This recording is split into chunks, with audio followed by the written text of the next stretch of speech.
이번 시간에는 그 부채에 대해서 설명을 좀 해보려고 합니다. 우리 자산이나 부채, 재무상태표의 계정들은 지금 다 과거의 사건이에요. 여기 보시는 것과 같이 과거의 사건이나 거래의 결과, 그래서 제가 영수증 얘기해드렸던 거고요. 우리는 영수증 보고서는 기록하잖아요. 그래서 경제적 의무로 미래의 현금, 상품, 경제적 효익이 희생, 뭐 다른 말로 경제적 효익이 유출된다고 제가 얘기해 드렸던 거예요. 그러면 이 부채도 유동부채, 비동부채 이렇게 있는 거 보니까 얘도 유동성 배열법에 적용을 받는구나라는 거 알고 계실 거고요. 여기 교재에서 나와 있는 계정들 중에서 여러분이 제가 설명 안 해드렸던 거는 싸그리 무시하셔도 좋습니다. 유동부채 중에서 여기 이연법인세 부채 이런 거 모르셔도 되고요. 또 뭐가 있을까요? 여기 신주인수권부 사채, 전환사채, 이거 그냥 사채라고만 기억하시면 돼요. 여기도 이연법인세 부채 이런 것들을 모르셔도 상관없습니다. 자, 일단 이렇게 구분을 해드리고요. 해당되는 계정들 나올 때마다 하나씩 다시 설명을 해드릴게요. 자, 유동부채가 첫 번째 나왔는데, 유동부채는 우리 여기 매입채무부터 나와 있죠. 매입채무에 반대되는 상대적인 계정으로 한번 우리가 얘기했던 거 있었어요. 여기 뭐가 있었냐면 자산 중에서는 매출 채권이라는 게 있었고요. 매출 채권의 첫 번째 외상매입금에 반대였었죠. 외상 매출금 있었고, 지급어음에 반대되는 거 받을어음 있었다는 것도 같이 해봤던 거고요. 받을어음. 자, 이렇게 구분이 되는데 얘네들은 공통점이 뭐예요? 우리 일상적인 상거래, 우리 상품이나 제품을 판매하고 또는 사갖고 왔을 때 이때 쓰는 계정이 매출채권과 매입채무 계정이라고 얘기를 해드렸고요. 요 다음 파트에 나오게 될 기타 채권이 있었죠. 기타 채권에 반대되는 계정이 기타 채무라고 제가 구분을 해드렸는데, 기타 채권에 미수금 있는 것처럼 채무는 미지급금 이렇게 쓰기로 했었죠. 그 다음에 선급금이라고 쓰는 대신에 계약금, 선수금 쓰는 걸로 했던 거 기억나시나요? 예, 이렇게 구분했던 거를 유동부채 내에서 설명을 지금 제가 해드리려고 하는 거예요. 그런데 여기 지금 기타 채권 설명하면서 여기 미수금에서 파생된 미수수익, 미지급금에서 파생된 미지급비용, 선급금에서 파생된 선급비용, 선수금에서 파생된 선수수익, 손익이 이연이다, 손익이 예상이다 이렇게 해갖고 제가 계정 설명해 드렸던 거 있었죠. 걔는 무지막지하게 중요한 거라고 얘기해 드렸었고요. 이따가 나오면 잠깐 보기는 하겠지만은 요 파트는 여러분이 오늘 집에 가셔서라도 요 파트 나오면 동영상 참고하셔서 정확하게 잘 구분해 놓으시고 복습을 꼭 다시 한번 하시기 바랍니다. 물론 뒤편에 이제 문제 나오게 되면 뭐 하고 싶지 않아도 하게끔 될 거긴 한데, 미리 지금 잘 연습을 해 놓으시면 기출문제 풀 때 당황한 게 좀 덜하지 않을까 싶어요. 자, 뒤에 나와 있는 예제 보시면서 기록해 보시면 되겠고, 단기 차입금, 그다음에 미지급금, 선수금 여기까지 각각의 계정을 설명하고 있는지라 여러분들이 차분차분 문제도 보고 분기도 같이 해봐 주시면 되겠습니다. 자, 그 다음에 요 예수금을 설명해 드릴 건데, 예수금은 앞에서 제가 설명을 해 드린 적이 없어요. 근데 이 예수금에다가는 별표 3개 해 놓으시고요. 아주 중요한 계정이에요. 부채 계정에서 여러분들을 회계 2급 과정, 기초 과정에서 또 실무, 업무에서 거의 빠지지 않고 사용되는 계정이므로 여러분들이 잘 알아두셔야 된다는 얘기죠. 그럼 이 예수금 계정에 대해서 제가 한꺼번에 정리를 이렇게 해봐 드리려고 합니다.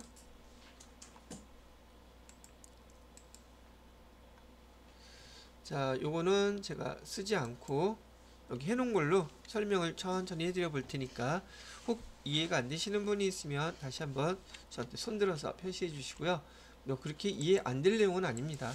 왜냐하면 회사에서 허구한 날 매달 벌어질 일이기 때문에 여러분이 이렇게 한번 알아두시는 게 좋을 것 같아서 제가 정리를 해 놓았어요. 자, 여러분들 회사에서 업무를 하시게 되면 회사로부터 월급이라는 걸 받게 되죠. 그런데 여러분들은 이제 월급을 받는 그 직원의 입장이 아니라 직원들한테 월급을 지급해 주어야 되는 급여 담당자 입장에서 어떻게 기록하는 것인지 그걸 판단하실 수 있으셔야 돼요. 자, 봐요. 우리 회사에서 5월 달에 급여를, 딱 5월 달이네, 그죠? 5월 달에 급여를 줬대요. 근데 급여는, 한 사람한테 주는 거라고 가정을 하는 게 계산하기가 좀 빠를 테니까, 월급을 200만 원 주기로 했어요. 그럼 급여라고 하는 비용이 회사 입장에서는 200만 원이 발생한 거죠. 그런데 얘를 갖다가 보통 예금으로 계좌 이체를 시키면, 아니, 여러분들이 월급을 받을 때 월급이 200만 원인데 계약할 때 여러분 월급 받을 때 통장에 200만 원이 들어오느냐는 말이죠. 안 들어와요. 안 들어오면 그 누가 다 가져간 거예요? 나머지는 사장님이? 응. 왜 돈이 다 안 들어오죠? 세금, 4대 보험료. 그것 때문에 안 들어온다는 거 알고 계시죠? 자, 그래서 회사에서는 비용이 200만 원이 비용이 발생했는데 직원들한테 200만 원을 다 급여이체해 주지 않아요. 그래서 그 돈을 갖다가 20만 원을 띄어놨는데 그리고 180만 원만 보내줬어요. 그래도 직원들 이렇다 저렇다 말해야 하네요. 전혀 안 하죠. 근데 제가 직장 다닐 때 외국에 있던 친구가 신입사원으로 들어왔는데, 이사님 저 월급 통장에 이만큼 빠졌어요. 왜만큼 빠졌어요? 물어보더라고. 그래서 내가 살림이 빈곤해서 네 거 좀 뺐었다. 그랬더니 거기 옆에 있던 부장이 뭐라고 하더니 한참 설명을 해주더라고요. 외국에 있으니까 잘 몰랐나봐. 직장생활도 처음이고. 그런 경우가 있지만은 여러분이 보편적으로 상식으로 알고 있다시피 여러분이 근로를 통해서 돈을 벌게 되면 세금도 내야 되고요. 그 다음에 또 의무적으로 4대 보험도 납부를 해야 됩니다. 그래서 이 돈은 지금 그때 띄워놓는 돈 있잖아요. 그때 그 띄워놓는 돈을 뭐라고 쓴다? 예수금. 이 예수금은요, 이거 회사 돈이 아니에요. 이건 직원 돈이에요. 직원 돈을 잠깐 띄워놨다는 것 뜻이에요. 자, 띄워놓은 다음에 급여이체해 준 거는 180만 원만 해줬는데 이 예수금 왜 20만 원을 띄워놨나 봤더니, 보통 여러분 4대 보험이라고 많이 부르시죠. 명칭도 좀 제가 정확히 설명해 드릴게요. 여기 사회보장보험이라고 그래요. 이거를 4대 보험이라는 게 정식 명칭이 뭐다? 사회보장보험이에요. 그걸 4대 보험이라고 하는데, 보험 써 있는 게 4개라서 뭐 그렇다고 사람들이 많이 얘기를 하긴 하죠. 자, 일단 국민연금 9만 원을 갖다가 청구될 거 띄워놓은 거고, 건강보험료 8만 원, 고용보험료 8천 원. 오케이? 근데 산재보험료는 이거는 사업주가 내는 것이지 직원들이 내는 것이 아니기 때문에 여러분들 급여에서는 산재보험은 공제하지 않습니다. 그럼 여기 4대 보험 중에서 국민연금, 건강보험, 고용보험, 얘네들은 또 특징이 뭐예요? 지금 여러분 급여에서 국민연금을 9만원 빼놓은 거 기록해놓은 계정이 뭐라고요? 예수금. 근데 국민연금은 국민연금공단에서 여러분의 이름으로 청구할 때 얼마를 청구할까? 여러분 급여에서 9만원을 빼놨다면 국민연금공단에서는 여러분 명의로 18만원을 청구해요. 그러면 나머지 9만원 어디서 준다는 얘기예요? 그게 회사 부담분이에요. 지금 알고 계시기로 50대 50 내기로 되어 있죠. 자, 그래서 성격이 지금 예수금으로 띄워놓은 것은 여러분이 납부해야 될 것 부분만 지금 띄워놓은 거예요. 그 다음에 돈을 갖다가 200만 원을 벌었으니 거기 번 것에 대한 세금을 내야 되죠. 개인이 번 세금을 뭐라고 부른다? 소득세라고 부른다. 그 다음에 지방소득세는 소득세의 무조건 10%예요. 별도로 계산한다? 별도로 계산하지 않습니다. 아시겠죠? 소득세가 결정되면 그 소득세의 무조건 10%가 지방소득세예요. 법인이 돈을 벌어서 세금을 내면 뭐라고 쓴다 그랬었어요? 법인세라 그랬죠? 그럼 거기 10% 뭐라고 부르겠어요? 지방법인세라고 해서 똑같은 명칭으로 사용되는 거고, 개인이 소득세이거나 법인이 법인세라고 부르는 것은 인격 주체에 따라서 세금을 부과하기 때문에 그렇게 쓰는 것이라고 얘기해 드렸어요. 자, 이 소득세는 어디다가 납부해요? 얘는 국세청에다가 납부하는 거예요. 그 전국의 각지에 있는 것들은 지방국세청이라고 불러요. 근데 우리는 뭐라고 불러요? 주로 세무서라고 부르죠. 세무서. 근데 얘네들은 세무서라는 말보다 지방국세청을 더 선호하는 용어인가 봐요. 그래서 국세청이라고 부른다. 그런데 지방소득세는 어디다 납부해요? 이런 지방자치단체. 그래서 시청이면 시청, 그다음에 여기 구가 있으면 구청, 그다음에 군이면 군청, 이런 데다가 납부하는 게 지방소득세예요. 즉 계산을 이렇게 같이 하되 납부하는 기관이 다르다는 것도 알고 계셔야 된다는 얘기죠. 아까 그 친구가 납부하라 그랬더니 두 개 다 홀라당 세무서에다가 납부를 했더라고요. 그러면 돼요, 안 돼요? 안 된다고요. 그래서 납부하는 것도 다르다는 것도 알아두시란 얘기예요. 자, 여러분들이 볼 때 지금 이 국민연금이나 건강보험, 고용보험 납부를 하잖아요. 만약에 회사 입장에서 월급이 200만 원이고 보통 예금으로 200만 원 다 보내줬어요. 예수금 한 푼도 공제하지 않고. 그러면 여러분들한테 불편할까 아니면 편할까? 돈 많이 받아서 좋다고요? 어차피 이 금액은 어떻게 해야 돼요? 어차피 이 금액은 납부를 해야 되는데 별도로 국민연금도 여러분이 따로 납부해야 되고 건강보험료, 소득세, 지방소득세 다 여러분이 납부해야 돼. 그럼 되게 불편하겠죠. 더군다나 국세청 입장에서도 되게 번거롭겠죠. 그래서 직원들한테는 회사에서 한꺼번에 모아서 대신 납부해달라고 이렇게 얘기를 해놓고서는 이렇게 납부가 되는 거예요. 즉 회사는 이 예수금을 가지고 여러분 대신에 심부름을 해주는 거라고 생각하면 된답니다. 아시겠죠? 자, 그래서 여기 또 하나 여기서 배울 명칭이 뭐가 있느냐면 지금 여러분들한테 이렇게 급여를 지급하는 주체는 어디예요? 회사죠. 이렇게 소득을 지급하는 주체가 회사인데 소득을 지급할 때 여러분들한테 가야 될 소득은 200만 원이겠죠. 이 200만 원에 대한 세금을 먼저 여러분 손에 들어가지도 않았는데 그 소득에 해당되는 세금을 미리 돈을 빼놓죠. 그래서 여기 원천징수란 말 있잖아요. 원천이란 말은 소득의 원천. 소득의 원천은 여러분들한테는 월급이잖아요. 근데 원천에서 돈이 소득자한테 가기 전에 그 세금을 먼저 징수해서 납부하는 걸 뭐라고 부른다? 원천징수라고 부르는 거예요. 그래서 회사에서 직원들한테 원천징수를 하게 되면 그때 쓰는 계정은 뭐라고 쓴다? 예수금이라고 쓴다. 자, 근데 반대로 우리 거를 원천징수하는 경우가 있어요. 누가? 금융기관에서. 자, 봐요. 이거는 한 번만 그냥 미리 얘기를 해드리는 거예요. 나중에 세무이급 때 또 나올 거긴 하겠지만은. 자, 여기 은행이 있어요. 우리 회사에서 은행 통장에다가 예금을 해놓게 되면 우리는 뭘 받게 돼요? 이자라는 걸 받게 되죠. 그죠? 그러면 이 이자를 지급하는 주체는 누구예요? 이자를 지급하는 주체는 은행이고, 그럼 이자라는 이것도 소득이잖아요.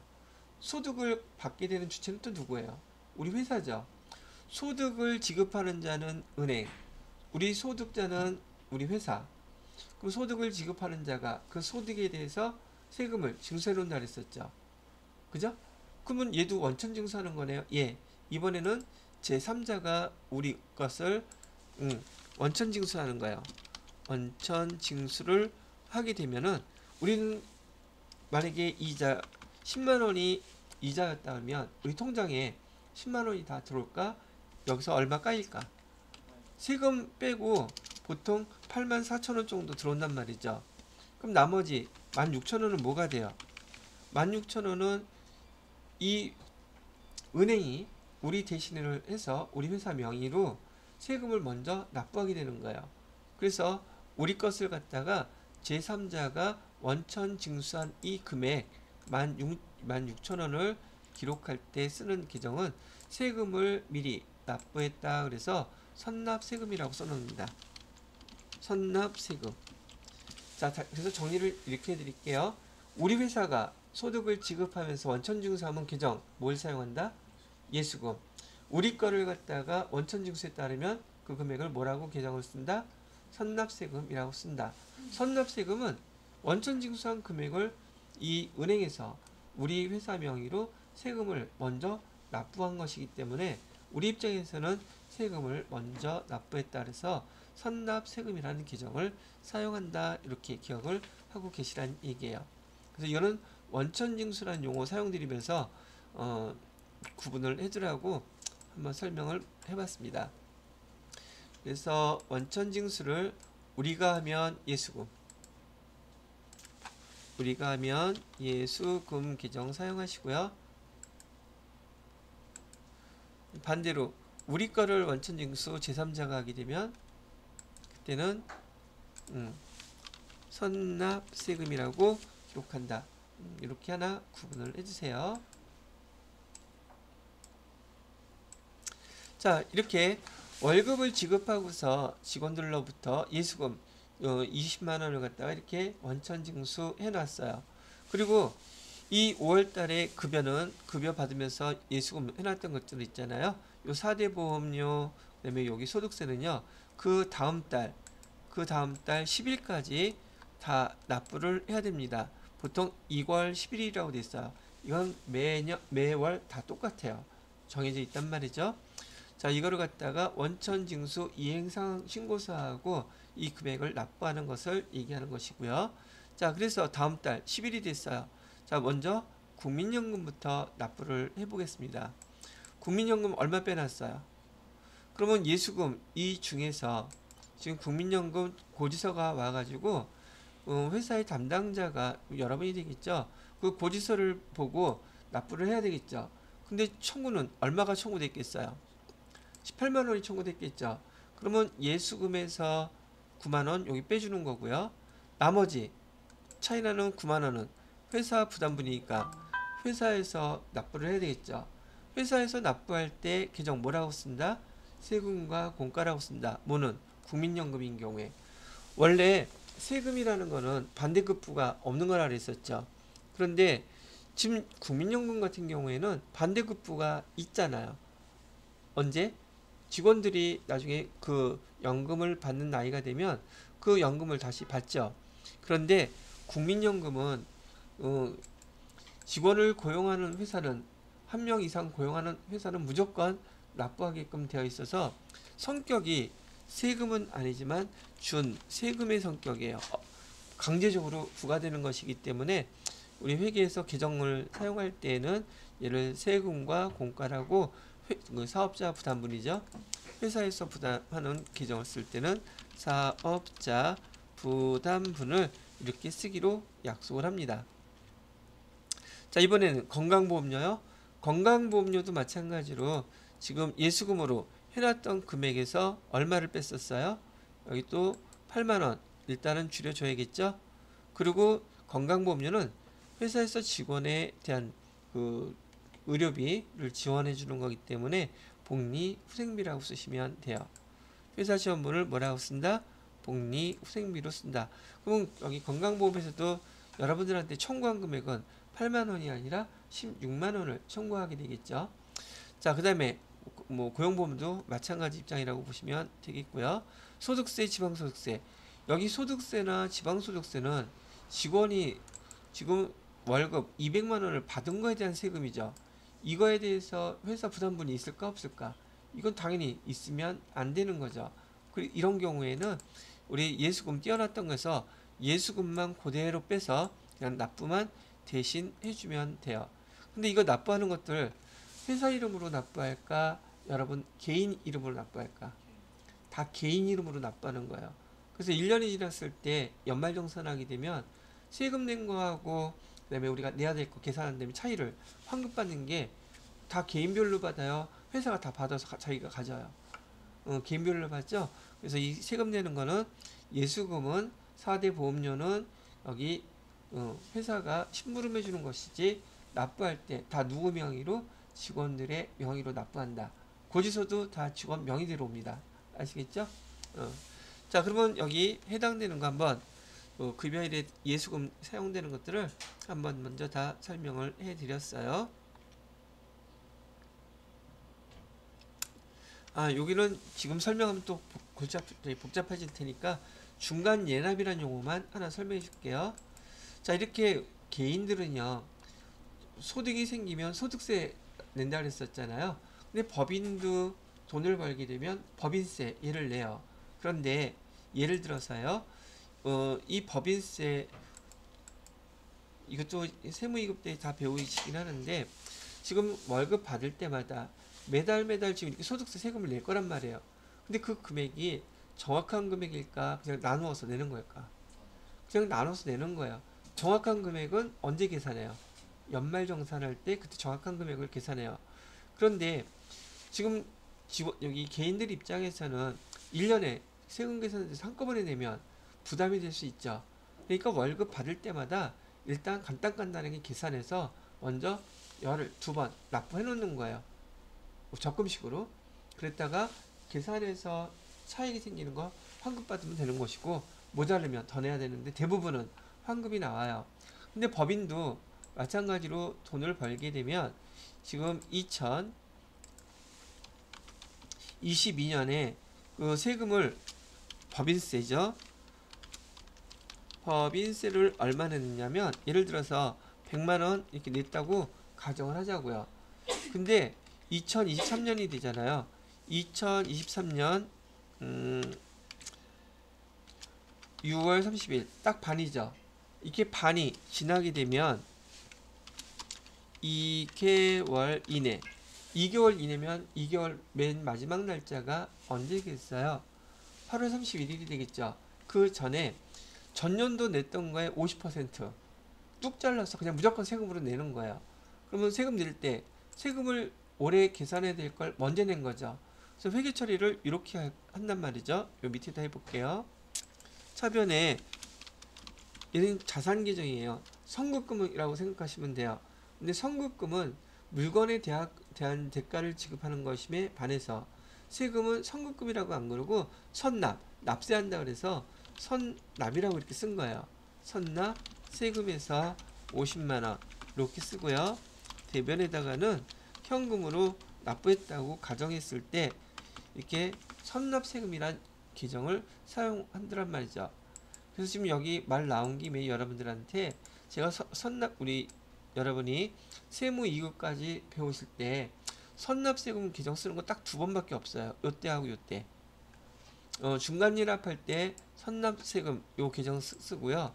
그 다음에 중간일납할 때 선납세금 쓴다는 거 딱 2가지 계정밖에 없기 때문에 선납세금이라는 용어가 이런 경우에 사용되는 거구나 라고 알아두시라고 미리 한번 설명을 해드렸습니다. 결산할 때 또 나올 거예요. 그때 여기 다시 한번 설명을 해드리도록 하죠. 자, 그 다음에 실무 얘기 잠깐 해드릴게요. 여러분이 회사에 갔어요. 회사에 갔는데 지금 여러분이 국민연금 납부할 때는 회사 사업자 부담분 뭘로 쓰기로 배웠어요?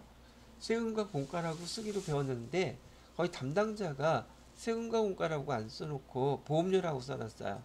그러면 나는 이거 세금과 공과로 배웠으니까 나 이거 보험료로 세금과 공과로 바꿨을 거야. 이렇게 바꿨으면 될까 안 될까? 바꿨으면 안 된다 그랬어요. 이건 앞에서 우리 배웠던 그 회계 질적 특성에서 비교 가능성이 있죠. 그래서 전에 쓰던 거 크게 문제가 되지 않기 때문에 그 계정으로 그냥 쓰셔도 상관없습니다. 아시겠죠? 그 다음에 여기 건강보험료 갔더니 그 건강보험료도 여기 회사 부담분을 그냥 보험료라고 써놨어. 그럼 그건 엄연히 틀린 거죠.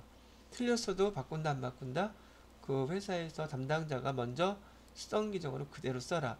이건 뭐 때문에 그렇다?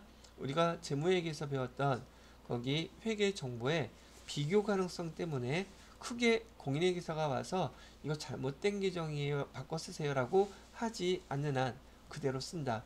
사실상 이거 지난번에 말씀드렸을 때 중요성의 원칙 기억나나요? 중요성의 원칙은 금액에 대한 거예요. 회계정보 이용자의 의사결정이 바뀌느냐 안 바뀌느냐예요. 그럼 이거 계정 뭘로 바뀌었다고 해서 투자할 사람이 투자 안 하고 투자 안 할 사람이 투자하고 그러겠어요? 그래서 중요성의 원칙에 따라서 크게 영향을 주는 것이 아니므로 각 회사에서 계정을 잘못 사용하고 있다 손 치더라도 그냥 그대로 따라서 쓰세요. 이거가 틀렸습니다. 그러고 하면은 무한돌이 정 맞는다 그러죠. 정 맞는 게 아니라 눈총 엄청 맞아요. 그러니까 그냥 사용하시면 되겠습니다. 지금 여기까지가 여러분들한테 설명해 드린 여기 예수금, 그러니까 급여 관련된 거죠. 이런 급여와 관련된 것들에 대해서 실제로 엄청 많이 사용되는 계정들이라서 이렇게 정리를 해 드렸습니다. 이것도 하나 캡처해 두고요. 그 다음에 하나 더 여러분이 그 유동부채에서 배워야 될 게 한 가지가 더 있어서 바로 설명 요 밑에다가 이어서 해볼게요. 자, 요거 지웁니다. 캡처해 놨어요. 자, 이번에는 뭐를 해드릴 거냐면, 자, 회사에서는 회사 업무를 보기 위해서 출장이라는 거 잘 가죠. 그래서 출장 갈 때 보통 자기 돈 갖고 출장을 갑니까? 회사에서 받아서 출장을 갑니까? 회사에서 돈 받아야 되겠죠. 근데 보편적으로 출장 갈 때, 자, 그 부서의 부서장한테 출장 가서 뭐에 얼마 쓸 거라고 그걸 다 결제를 받아갖고 와야 돼요. 그런 다음에 회계부서에다가 제출하잖아요. 여러분들이 예를 들어서 마케팅 부서에서 제주도에 출장 간다 그랬는데 거기 가서 뭘 할지 여러분이 알아요? 몰라요? 모르죠. 그러나 그 부서장은 알아요? 몰라요? 정확히 잘 알고 있겠죠. 그래서 여기 출장 갈 때 비용 먼저 지급해 주는 거, 그거는 반드시 그 부서의 부서장 사인이 있어야 돼요. 그럼 출장 4박 5일 갔다 온다고 가정을 하겠습니다. 그러면 여기서 제주도 간다 그러면 비행기 표 사야 되겠죠. 그 다음에 거기 가서 숙박해야 되겠죠. 밥 먹어야겠죠. 이런 돈을 미리 지급하는 거야. 영수증은 있어요? 없어요? 우리가 기록해야 될 계정들은 영수증을 보고 기록해야 되는데 현재 영수증이 지금 없어. 근데 돈은 지급해야 돼. 그래서 내용은 모르고 일단 돈을 지급할 때, 이거는 우리가 대표적인 게 출장 갈 때요. 그럼 회계 담당자인 여러분들이 지급할 때 쓰는 계정의 명칭이 가지급금이에요. 지급은 했는데 앞에 가짜가 붙었죠. 이건 내용을 모른다는 뜻이에요. 그래서 50만원 이렇게 기록해 있고요. 자, 대변에 현금으로 지급했어요. 그럼 이것도 마찬가지로 회사에서 출장 가시는 분들 엄청 많이 있겠죠.